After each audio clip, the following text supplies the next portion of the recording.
আমরা স্বৈরাচার মুক্ত করেছি দেশ, দেশের মানুষ স্বৈরাচারকে বিদায় করেছে এই দেশ থেকে আয়োজন করার জন্য। একই সাথে তার সাথে যারা কাজ করেছেন সকলকে আমি ধন্যবাদ জানাতে চাই।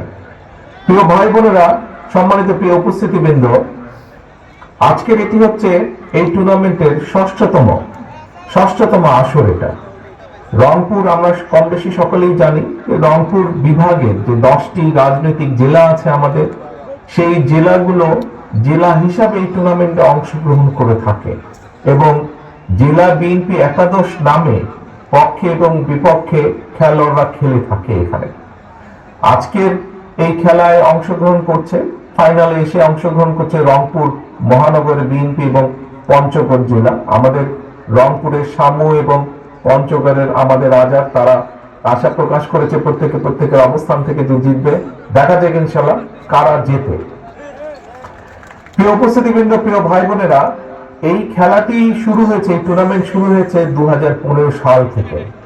আমরা সকলেই জানি 2015 সাল ছিল এমন একটি সময়, যেই সময় বাংলাদেশ জাতীয়তাবাদী দল বিএনপি সকল নেতাকর্মী সমগ্র দেশের মানুষকে সাথে নিয়ে, গণতান্ত্রিক আমি মানুষকে সাথে নিয়ে এই কয়েক মাস আগে যে পলাতক স্বৈরাচার, সেই স্বৈরাচারের বিরুদ্ধে আন্দোলনরত ছিল। সকল মতভেদাভেদ ভুলে আমরা সেই আন্দোলনকে এগিয়ে নিয়ে যাচ্ছিলাম, কিন্তু তার পাশাপাশি একই সাথে এই শহীদ জিয়া স্মৃতি ফুটবল টুর্নামেন্টও চলমান ছিল।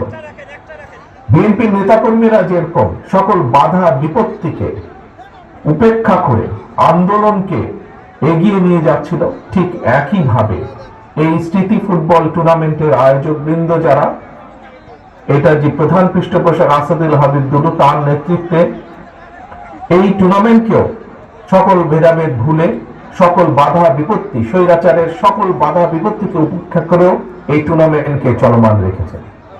প্রিয় ভাই বোনেরা, সম্মানিত উপস্থিতিবৃন্দ, আজকে এই মাঠে যেমন খেলা হচ্ছে, আবুল কাশেম মহাবিদ্যালয় মাঠে, এই মাঠে আজকে যেরকম এই ফুটবল টুর্নামেন্ট হচ্ছে, আমরা একটু পরে ফুটবল টুর্নামেন্ট দেখব।